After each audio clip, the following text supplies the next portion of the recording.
Capítulo 24. Bebidas. Parte 1. Beber água. Água pura, uma bênção. Na saúde e na doença, a água pura é uma das mais excelentes bênçãos do céu. Seu uso devido promove a saúde. Foi a bebida provida por Deus para saciar a sede de homens e animais. Bebida abundantemente, ela ajuda a suprir as necessidades do organismo e a natureza em resistir à doença.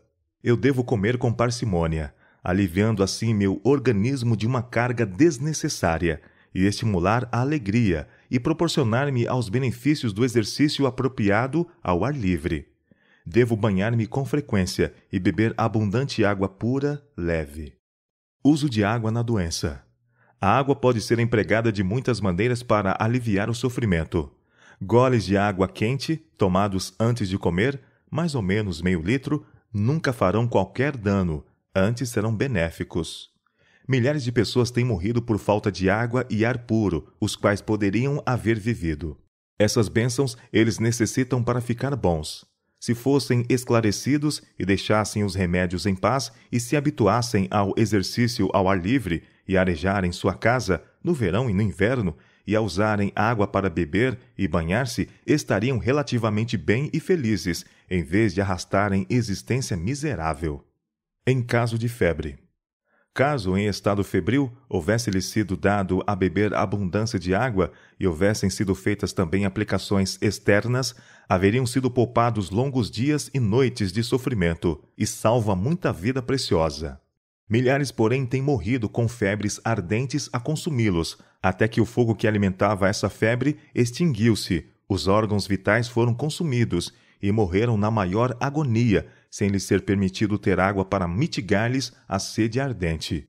A água, que é concedida a um prédio invisível para extinguir os elementos em fúria, não o é aos seres humanos para apagar o fogo que lhes está consumindo as entranhas. Correto e errado uso de água. Muitos cometem o erro de beber água fria nas refeições. Tomada com as refeições, a água diminui a secreção das glândulas salivares, e quanto mais fria a água, tanto maior o dano causado ao estômago.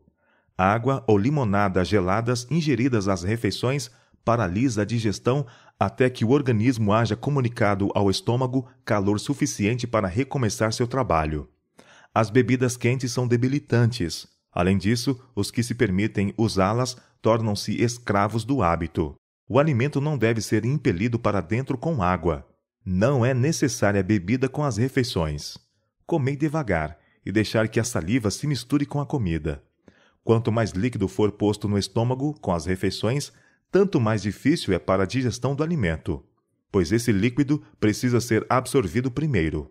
Não useis demasiado sal, abandonai os picles, excluí de vosso estômago alimentos ardendo de condimentos. Comei frutas com as refeições, e a irritação que reclama tanta bebida cessará. Se, porém, alguma coisa é necessária para extinguir a sede, água pura, tomada pouco tempo antes ou depois da refeição, é tudo quanto a natureza requer. Nunca tomei chá, café, cerveja, vinho ou qualquer bebida alcoólica. Água, eis o melhor líquido possível para limpar os tecidos. Parte 2. Chá e café.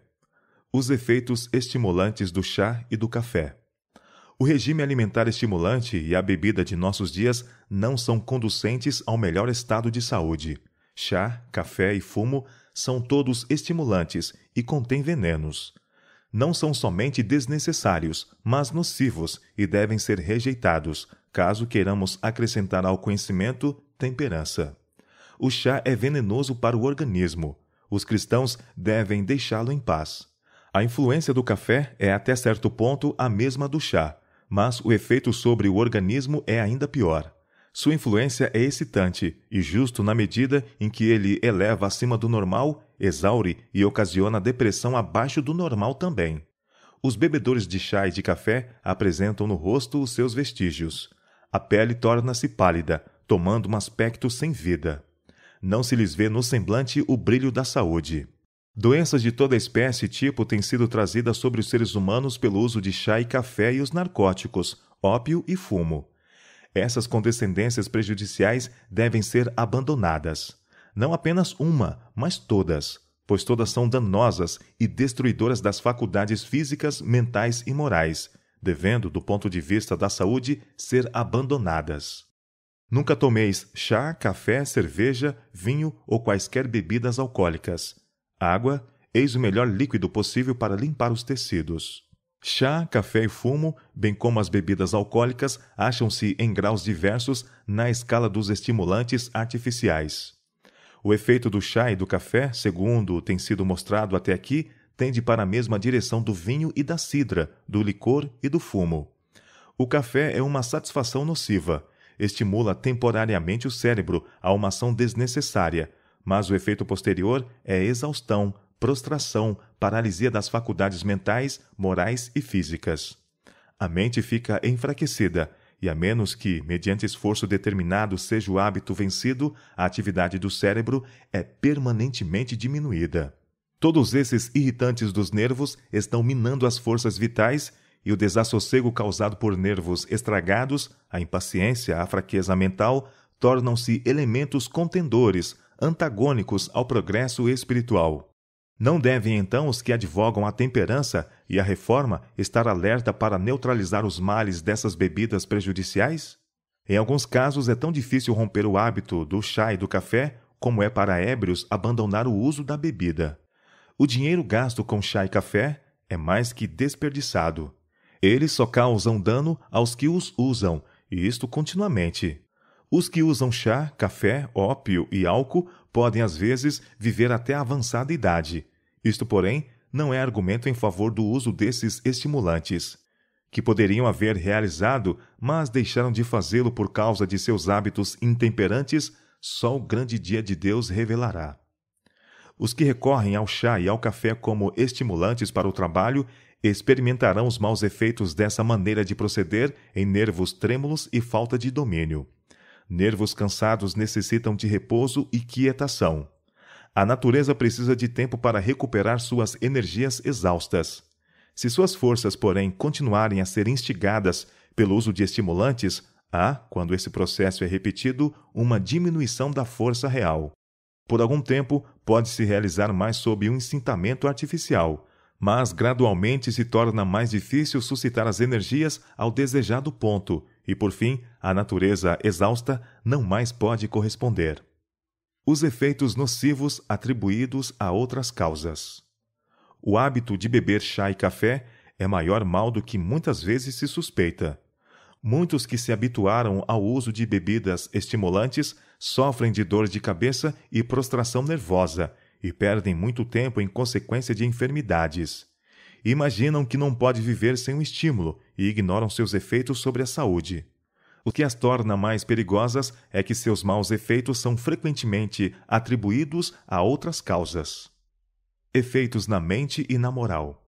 Por meio do uso de estimulantes, sofre todo o organismo.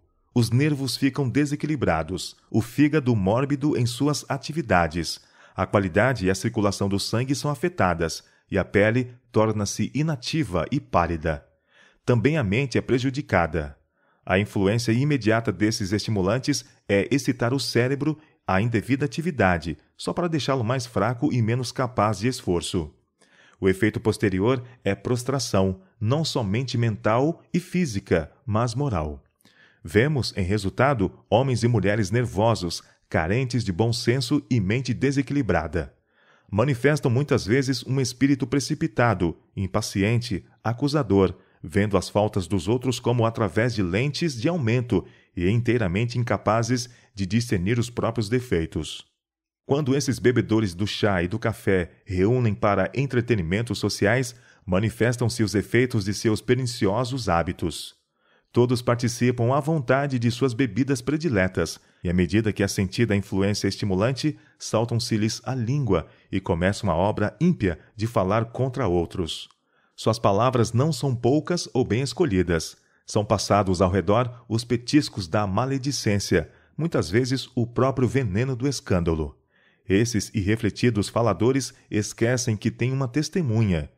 Invisível vigia está-lhes escrevendo as palavras nos livros do céu. Toda essa crítica cruel, esses exagerados relatórios, esses sentimentos invejosos, expressos sob a excitação da xícara de chá, Jesus registra como contra si mesmo: quando fizestes a um destes meus pequeninos irmãos, a mim o fizestes. Sofremos já por causa dos hábitos errôneos de nossos pais, e todavia, quantos tomam ainda uma direção em todos os sentidos pior que a deles? Ópio, chá, café, fumo e bebida estão extinguindo rapidamente a fagulha da vitalidade que ainda resta na raça. São bebidos todos os anos milhões e milhões de litros de bebidas intoxicantes e gastam-se muitos milhões de dólares em fumo. E os escravos do apetite, enquanto despendendo os seus ganhos em satisfações sensuais, roubam a seus filhos o alimento e a roupa e as vantagens da educação. Jamais poderá haver um justo estado social enquanto existirem tais males. Cria excitação nervosa, não força. Sois altamente nervoso e excitável. O chá tem o efeito de excitar os nervos, e o café obscurece o cérebro. Ambos são altamente nocivos. Deveis ter cuidado em vosso regime. Comei os alimentos mais saudáveis, nutritivos, e mantende-vos em calmo estado de mente, de modo a não vos excitar e precipitar-vos na paixão. O chá atua como estimulante, e até certo grau produz intoxicação.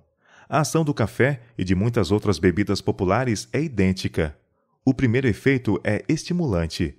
São excitados os nervos do estômago. Estes comunicam irritação ao cérebro, o qual, por sua vez, desperta para transmitir aumento de atividade ao coração e uma fugaz energia a todo o organismo. Esquece-se a fadiga, parece aumentar a força, desperta o intelecto, torna-se mais viva a imaginação. Em virtude desses resultados, muitos julgam que seu chá ou café lhes faz grande benefício. Mas é um engano. Chá e café não nutrem o organismo. Seu efeito produz-se antes de haver tempo para ser digerido ou assimilado, e o que parece força não passa de excitação nervosa. Uma vez dissipada a influência do estimulante, abate-se a força não natural, sendo o resultado um grau correspondente de languidez e fraqueza. O uso contínuo desses irritantes nervosos é seguido de dores de cabeça, insônia, palpitação, indigestão, tremores e muitos outros males, pois eles gastam a força vital. Os nervos fatigados necessitam repouso e quietação em lugar de estimulantes e superatividade. A natureza necessita de tempo para recuperar as exaustas energias. Quando suas forças são aguilhoadas pelo uso de estimulantes, conseguir-se-á mais durante algum tempo. Mas, à medida que o organismo se enfraquece mediante o uso contínuo, torna-se gradualmente mais difícil erguer as energias a um nível desejado. A exigência de estimulantes se torna cada vez mais difícil de controlar, até que a vontade é vencida, parecendo não haver poder capaz de negar a satisfação do forte apetite contrário à natureza. São reclamados estimulantes mais fortes e ainda mais fortes, até que a natureza exausta já não pode corresponder. Não tem valor alimentício. A saúde de modo algum é melhorada pelo uso desses artigos que estimulam temporariamente, mas depois causam uma reação que deixa o organismo mais abatido que antes. Chá e café excitam por algum tempo as energias debilitadas, mas, passada sua influência imediata, resultam uma sensação de depressão. Essas bebidas não têm absolutamente nenhum alimento em si mesmas. O leite e açúcar que contêm constituem todo o alimento proporcionado por uma xícara de chá ou café. Percepção espiritual embotada. Chá e café são estimulantes. Seus efeitos são semelhantes aos do fumo, mas afetam em grau menor. Os que usam estes venenos lentos, como os fumantes, pensam não poder passar sem eles, porque se sentem muito mal quando não têm esses ídolos. Os que condescendem com um apetite pervertido fazem-no com prejuízo da saúde e do intelecto. Não podem apreciar o valor das coisas espirituais. Suas sensibilidades são embotadas, e o pecado não se lhes afigura muito maligno, e não consideram a verdade de maior valor do que tesouros terrestres.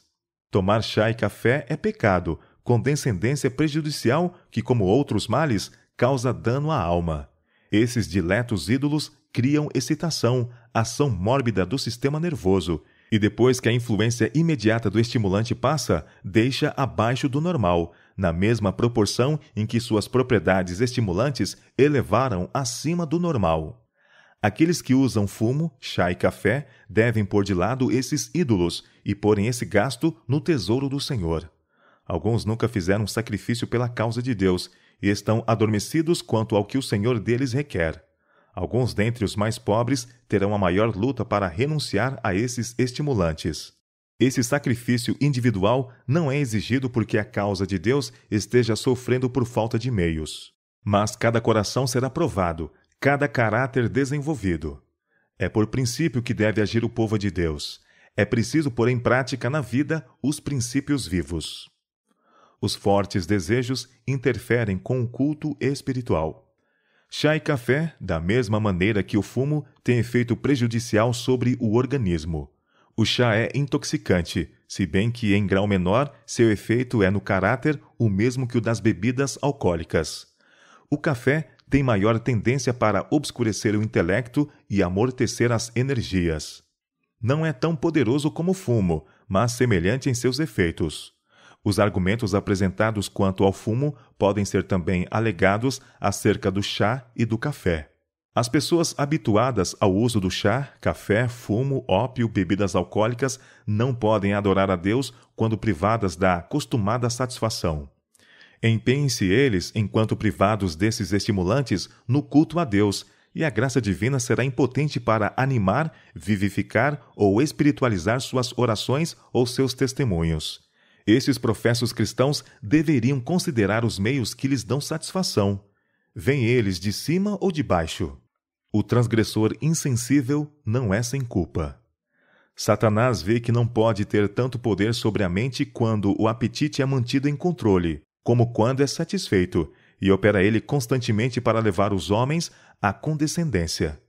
Sob a influência de alimento nocivo, a consciência torna-se insensibilizada, a mente obscurecida e sua susceptibilidade às impressões é enfraquecida. A culpa do transgressor, porém, não é diminuída por a consciência haver sido violada até ficar insensível. Uma vez que o estado saudável da mente depende da condição normal das forças vitais, que cuidado deve ser tomado para que nem estimulantes nem narcóticos sejam usados? Vemos, todavia, que grande número dos que professam ser cristãos estão usando fumo. Deploram os males da intemperança. Não obstante, ao passo que falam contra o uso das bebidas, esses mesmos homens expelem suco de fumo. É preciso haver mudança de sentimentos quanto ao uso do fumo antes que seja alcançada a raiz do mal. Levamos o assunto ainda mais longe. Chá e café estão fomentando o desejo de estimulantes mais fortes. E então chegamos ainda mais perto da questão, o preparo da comida. E perguntamos: é a temperança praticada em tudo? São as reformas essenciais à saúde e à felicidade seguidas aí? Todo verdadeiro cristão terá controle sobre seus apetites e paixões. A menos que ele esteja livre da servidão do apetite, não pode ser fiel e obediente servo de Cristo. A condescendência com o apetite e as paixões embotam o efeito da verdade sobre o coração. Batalha infeliz com o apetite. A intemperança começa à nossa mesa, no uso de alimentos insalubres. Depois de algum tempo, devido à continuada complacência com o apetite, os órgãos digestivos se enfraquecem e o alimento ingerido não satisfaz. Estabelece-se um estado mórbido, experimentando-se intenso desejo de tomar comida mais estimulante. O chá, o café e os alimentos cárneos produzem efeito imediato. Sob a influência desses venenos, o sistema nervoso fica excitado e, em certos casos, momentaneamente, o intelecto parece revigorado e a imaginação mais viva. Como esses estimulantes produzam no momento resultados tão agradáveis, muitos chegam à conclusão de que realmente deles necessitam e continuam a usá-los. Há sempre, porém, uma reação. O sistema nervoso, havendo sido indevidamente excitado, tomou emprestado para o uso presente energias reservadas para o futuro. Todo esse temporário avigoramento do organismo é seguido de depressão. Proporcional a esse passageiro aumento de forças do organismo, será a depressão dos órgãos assim estimulados, após haver cessado o efeito do excitante. O apetite educa-se a desejar algo mais forte, que tenda a manter e acrescentar aprazível excitação, até que a condescendência se torne um hábito, havendo contínuo e intenso desejo de mais forte estímulo, como seja o fumo, vinho e outras bebidas alcoólicas. O único caminho seguro. O único caminho seguro é não tocar, não provar, não manusear o chá, o café, vinhos, o fumo, o ópio e as bebidas alcoólicas.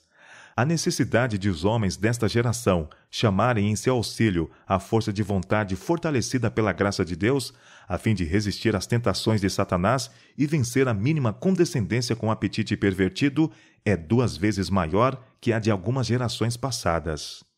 O conflito entre a verdade e a condescendência com o próprio eu. Os fatos relativos a Coré e seus companheiros, os quais se rebelaram contra Moisés e Arão e contra Jeová, acham-se registrados para servirem de advertência ao povo de Deus, especialmente aos que vivem na terra perto do fim do tempo. Satanás tem levado pessoas a imitarem o exemplo de Coré, Datã e Abirã em suscitar rebelião entre o povo de Deus. Os que se permitem levantar-se em oposição ao claro testemunho enganam-se a si mesmos e têm realmente pensado que aqueles sobre os quais Deus colocou o encargo de sua obra eram exaltados acima do povo de Deus e que seus conselhos e reprovações eram indesejados. Têm-se erguido em oposição ao franco testemunho que Deus queria que dessem em reprovação dos males existentes entre o povo de Deus. Os testemunhos apresentados contra as condescendências nocivas, como chá, café, rapé e fumo, têm irritado a certa classe, porque isso destruiria os seus ídolos. Muitos por algum tempo ficaram indecisos quanto a fazer completo sacrifício de todos esses artigos prejudiciais ou rejeitar o positivo testemunho apresentado, cedendo aos clamores do apetite. Assumiram uma posição indecisa. Houve um conflito entre as suas convicções quanto à verdade e suas condescendências consigo mesmos. Seu estado de indecisão tornou-os fracos e, em muitos casos, prevaleceu o apetite. Sua intuição das coisas sagradas perverteu-se pelo uso desses venenos lentos e, por fim, decidiram completamente, fossem quais fossem as consequências, não se negar a si mesmos.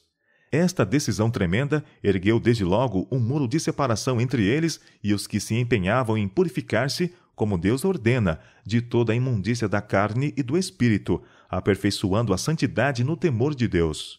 Os positivos testemunhos apresentados cruzavam-lhes o caminho, causando-lhes grande incômodo, e encontraram alívio em contra eles lutar, procurando crer e fazer os outros crerem, que eram falsos. Diziam que o povo estava com a razão e que os testemunhos reprovadores é que causavam a dificuldade.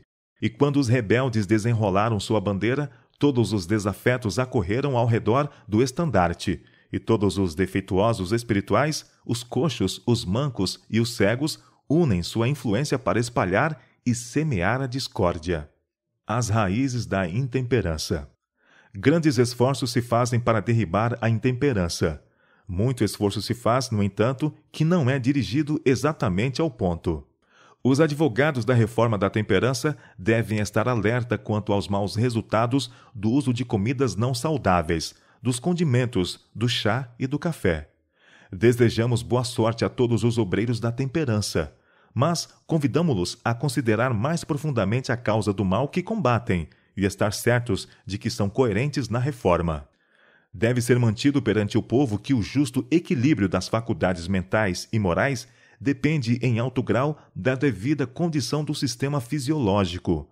Todos os narcóticos e estimulantes não naturais que enfraquecem e degradam a natureza física tendem a baixar o tono do intelecto e da moral. A intemperança jaz à base da depravação moral do mundo. Pela satisfação do apetite pervertido, perde o homem seu poder de resistir à tentação. Os reformadores da temperança têm uma obra a fazer em educar o povo nesse sentido.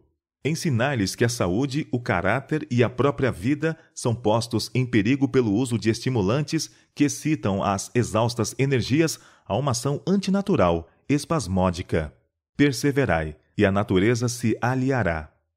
Quanto ao chá, ao café, fumo e bebidas alcoólicas, a única atitude segura é não tocar, não provar, não manusear. A tendência do chá, café e bebidas semelhantes é no mesmo sentido que as bebidas alcoólicas e o fumo, e em alguns casos o hábito é tão difícil de vencer como é para um bêbado o abandonar os intoxicantes. Os que tentam deixar esses estimulantes experimentarão por algum tempo sua falta e sofrerão sem eles. Com persistência, porém, vencerão forte desejo, e a falta deixará de se fazer sentir.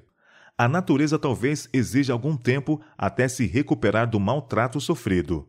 Dai-lhe, no entanto, uma oportunidade, e ela se reanimará, realizando nobremente e bem a sua tarefa. Satanás está corrompendo a mente e destruindo a alma mediante suas tentações sutis. Verá nosso povo e sentirá o pecado da condescendência com apetite pervertido? Abandonarão eles o chá, o café, a carne e toda comida estimulante e consagrará os meios despendidos com essas satisfações nocivas à propagação da verdade? Que poder poderá ter o adepto do fumo para deter o progresso da intemperança? Importa haver uma revolução em nosso mundo quanto ao assunto do fumo antes de o machado ser posto à raiz da árvore. Levamos a questão ainda mais longe. O chá e o café estão fomentando o apetite que se está desenvolvendo em torno de estimulantes mais fortes, como fumo e bebidas alcoólicas. No que respeita ao alimento cárneo, podemos todos dizer: deixemo-lo em paz. E todos devem dar claro testemunho contra chá e café, não os usando nunca. São narcóticos, juntamente nocivos ao cérebro e aos outros órgãos do corpo. Renunciem os membros de nossa igreja a todo desejo egoísta em matéria de alimento. Todo o dinheiro gasto em chá, café e carne é mais que desperdiçado, pois essas coisas impedem o melhor desenvolvimento das faculdades físicas, mentais e espirituais. Uma sugestão de Satanás. Pensam alguns que não se podem reformar, que sacrificariam a saúde se tentassem deixar o uso do chá, do fumo e dos alimentos cárneos. Isto é sugestão de Satanás. São esses nocivos estimulantes que estão a minar a constituição e preparando o organismo para doenças agudas, por desequilibrarem o fino maquinismo da natureza e derribarem-lhe as fortificações erigidas contra a doença e decadência prematura. O uso de estimulantes não naturais é destrutivo para a saúde e tem sobre o cérebro influência obscurecedora, tornando-lhe impossível apreciar as coisas eternas. Os que acariciam esses ídolos não podem avaliar devidamente a salvação operada por Cristo em seu proveito, mediante uma vida de abnegação, contínuo sofrimento e vitupério, dando afinal a própria vida, vida impecável, para salvar da morte o homem a perecer. Parte 3. Sucedâneos do chá e café. Nem chá nem café devem ser servidos. Cereal torrado, feito da melhor maneira possível, deve ser servido em lugar dessas bebidas destruidoras da saúde. Sob certas circunstâncias, talvez algumas pessoas tenham necessidade de uma terceira refeição. Esta, porém, se é que deve mesmo ser tomada, deve ser muito leve e de comida de fácil digestão. Bolachas de sal, ou pão torrado e fruta, ou bebida de cereal, eis os alimentos mais próprios para a refeição da noite. Uso um pouco de leite fervido com meu simples café feito em casa. Uso imoderado de bebidas quentes e nocivas. Não são exigidas bebidas quentes, a não ser como remédio. O estômago é grandemente prejudicado por grande quantidade de comidas e bebidas quentes. Dessa maneira, a garganta e os órgãos digestivos, e mediante eles os outros órgãos do corpo, são enfraquecidos. Parte 4. Sidra. Vivemos em uma época de intemperança, e prover para o apetite do bebedor de sidra é uma ofensa a Deus. Juntamente com outros, empenhastes-vos nesse trabalho por não haver seguido a luz. Houvesseis vós permanecido na luz e não haveríeis, não podereis haver feito isto. Cada um de vós que tivestes parte nesse trabalho há de vir sob a condenação de Deus, a menos que façais inteira mudança em vosso negócio. Necessitais ser sinceros. Necessitais ser sinceros. Precisais começar imediatamente a obra para purificar vossa alma da condenação. Depois de haverdes tomado decidida atitude em oposição à ativa participação na obra das sociedades de temperança, poderíeis ainda haver conservado certa influência sobre outros para o bem, caso houvesseis agido conscienciosamente em harmonia com a santa fé que professais. Mas, empenhando-vos na manufatura da cidra, prejudicastes muito vossa influência. E o que é pior, trouxestes opróbrio à verdade, e vossa própria alma foi prejudicada. Tendes estado a construir uma barreira entre vós e a causa da temperança. Vossa conduta levou incrédulos a pôr em dúvida os vossos princípios. Não estáis fazendo retas veredas para vossos pés, e os coxos estão vacilando e tropeçando em vós para a perdição. Não posso ver como, à luz da lei de Deus, podem cristãos empenhar-se conscienciosamente na cultura de lúpulo ou na manufatura de vinho ou de cidra para o mercado. Todos esses artigos podem ser empregados para bons fins e demonstrarem-se uma bênção, ou podem ser postos em mau uso e demonstrarem-se uma tentação e uma ruína. Cidra e vinho podem ser engarrafados quando frescos e conservados doces por longo tempo, e caso sejam usados quando não fermentados, não destronarão a razão. O beber moderado, caminho para a embriaguez. As pessoas podem se intoxicar, na verdade, tanto com vinho e cidra como bebidas mais fortes, e a pior espécie de embriaguez é produzida por essas bebidas chamadas mais brandas. As paixões são mais perversas. A transformação do caráter é maior, mais decidida e obstinada. Alguns litros de cidra ou de vinho podem suscitar o gosto pelas bebidas mais fortes, e em muitos casos foi assim que os que se tornaram ébrios confirmados lançaram o fundamento do hábito da bebida. Para algumas pessoas, não é de modo algum seguro ter em casa vinho ou cidra. Herdaram a sede de estimulantes, com que Satanás está continuamente os incitando a condescenderem. Caso eles cedam às suas tentações, não param. A sede clama por satisfação e é satisfeita para a ruína sua. O cérebro é obscurecido e anuviado. A razão não mais maneja as rédeas. Antes, estas são postas ao pescoço da concupiscência. Licenciosidade, adultério e vícios quase de toda sorte são seguidos em resultado da condescendência com o desejo do vinho e da cidra. Um professor de religião que gosta desses estimulantes e habitua-se a usá-los jamais crescerá na graça. Torna-se grosseiro e sensual. As paixões animais regem-lhe as mais elevadas faculdades da mente e não é nutrida a virtude. O beber moderadamente, eis a escola em que se estão hoje educando homens para a carreira do ébrio. Tão gradualmente desvia Satanás das fortalezas da temperança, tão insidiosamente o inofensivo vinho e a cidra exercem sua influência no gosto, que eles entram na vida da embriaguez sem o suspeitar. O gosto pelos estimulantes é cultivado, o sistema nervoso fica em desordem. Satanás conserva a mente numa febre de desassossego, e a pobre vítima, imaginando-se perfeitamente segura, vai prosseguindo até que toda barreira é derribada, sacrificado todo o princípio. As mais firmes resoluções são minadas, e os interesses eternos não são suficientemente fortes para manter o aviltado desejo sob o domínio da razão. Alguns nunca chegam a ser ébrios, mas encontram-se sempre sob a influência da cidra ou do vinho fermentado. Acham-se febris, mente fora de equilíbrio, não realmente delirantes, mas em condição identicamente má, pois todas as nobres faculdades da mente se acham pervertidas. Do uso habitual da cidra ácida resulta a tendência para doenças de várias espécies, como hidropisia, enfermidades do fígado, nervos trêmulos e tendência do sangue para a cabeça. Pelo uso dessas bebidas, trazem muitos doenças permanentes sobre si. Uns morrem de tuberculose ou tombam ao golpe da apoplexia, unicamente por essa razão. Alguns sofrem de dispepsia.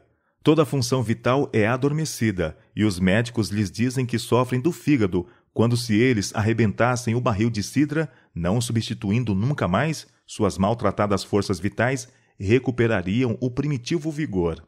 O beber cidra conduz às bebidas mais fortes. O estômago perde o natural vigor, e é necessário alguma coisa mais forte para o excitar à ação. Vemos o poder que tem a sede de bebida forte sobre os homens. Vemos quantos, pessoas de todas as profissões e de sérias responsabilidades, homens de posições elevadas e privilegiados talentos, de grandes consecuções, de finas sensibilidades, nervos fortes e boas faculdades de raciocínio, sacrificam tudo pela satisfação do apetite, até que são reduzidos ao nível dos animais. e em muitos casos sua direção decadente começou com o uso do vinho ou da cidra. Nosso exemplo deve estar do lado da reforma. Quando homens e mulheres inteligentes, professos cristãos, alegam que não há dano em fazer vinho ou cidra para o mercado, porque, quando não fermentado, eles não intoxicam, meu coração se entristece. Sei que há outra face do assunto a que eles se recusam a olhar, pois o egoísmo lhes cerrou os olhos aos terríveis males que podem resultar do uso desses estimulantes. Como um povo, professamos ser reformadores, ser portadores de luz no mundo, ser fiéis sentinelas de Deus, guardando toda entrada pela qual Satanás pode penetrar com suas tentações para perverter o apetite. Nosso exemplo e influência podem ser uma força do lado da reforma. Cumpre abster-nos de toda prática que embote a consciência ou estimule a tentação. É preciso não abrirmos porta alguma que dê a Satanás acesso à mente de um ser formado à imagem de Deus. Se todos fossem vigilantes e fiéis no guardar as pequeninas aberturas, feitas pelo uso moderado dos chamados vinho e cidra inofensivos, fechado seria o caminho à embriaguez. O que é necessário em toda a comunidade é firmeza de propósito, a força de vontade para não tocar, não provar, não manusear. Então, a reforma pró-temperança será vigorosa, permanente e cabal. O Redentor do mundo, que conhece bem o estado da sociedade nos últimos dias, representa o comer e beber como os pecados que condenam este século. Ele nos diz que, como foi nos dias de Noé, assim será quando o Filho do Homem se revelar. Comiam, bebiam, casavam e davam-se em casamento, até o dia em que Noé entrou na arca, e não perceberam, até que veio o dilúvio e os levou a todos. Justamente tal estado de coisas existirá nos últimos dias, e os que creem nessas advertências usarão da máxima cautela para não tomarem uma direção que os leve a ficar sob condenação. Consideremos, irmãos, este assunto à luz escriturística e exerçamos decidida influência no sentido da temperança em todas as coisas. Maçãs e uvas são dons de Deus, podem ser usadas de maneira excelente como artigos de alimentação, ou podem ser mal empregadas, sendo usadas de modo errôneo. Já Deus está praguejando a colheita das uvas e das maçãs por causa das práticas pecaminosas dos homens. Estamos diante do mundo como reformadores. Não demos ocasiões aos infiéis e incrédulos para censurarem nossa fé. Disse Cristo: Vós sois o sal da terra, a luz do mundo. Mostremos que nosso coração e consciência se acham sob a influência transformadora da graça divina e que nossa vida é governada pelos puros princípios da lei de Deus, mesmo que esses princípios exijam o sacrifício de interesses temporais. Sob o microscópio. As pessoas que herdaram o apetite dos estimulantes contrários à natureza não devem, por modo nenhum, ter vinho, cerveja ou cidra diante dos olhos ou ao seu alcance, pois isto lhes mantém a atenção continuamente adiante. Considerando inofensiva a cidra não fermentada, muitos não têm escrúpulos de a comprar à vontade. Mas só por pouco tempo se conserva ela não fermentada. Começa depois a fermentação. O sabor picante que adquire, então, a torna ainda mais apetecível para muitos paladares, e ao seu adepto repugna conhecer que ela fermentou. Há perigo para a saúde mesmo no uso de cidra não fermentada, segundo é comumente produzida. Se o povo pudesse ver o que o microscópio revela quanto à cidra que compram, poucos estariam dispostos a ingeri-la. Frequentemente, os que fabricam cidra para o mercado não são cuidadosos quanto às condições da fruta empregada, sendo extraído o suco de maçãs bichadas e podres. Aqueles que não quereriam pensar em se servir de maçãs apodrecidas e envenenadas de outro jeito, beberão cidra delas feita, considerando-a uma delícia. Mas o microscópio mostra que, mesmo quando fresca, saída da prensa, essa aprazível bebida é inteiramente imprópria para o consumo. A intoxicação é produzida tão positivamente pelo vinho, cerveja e cidra, como pelas bebidas mais fortes. O uso delas suscita o gosto pelas outras, estabelecendo-se assim o hábito da bebida. O beber moderado é a escola em que os homens se educam para a carreira da embriaguez. Todavia, tão insidiosa é a obra desses estimulantes mais brandos que a vítima entra no caminho da embriaguez antes de suspeitar o perigo em que se encontra. Parte 5. Suco de fruta. Suco de uva não fermentado. O puro suco da uva, livre de fermentação, é uma bebida saudável. Mas muitas das bebidas alcoólicas, agora largamente consumidas, contêm poções transmissoras de morte. Os que delas participam ficam muitas vezes enlouquecidos, privados da razão. Sob sua influência mortífera, cometem os homens crimes de violência e muitas vezes de homicídio. Benefício à saúde. Fazei das frutas o artigo de dieta a ser posto em vossa mesa, o qual constituirá o cardápio. O suco de frutas com pão será altamente saboreado. A fruta boa, madura, não passada, é uma coisa por que devemos dar graças ao Senhor, pois é benéfica à saúde.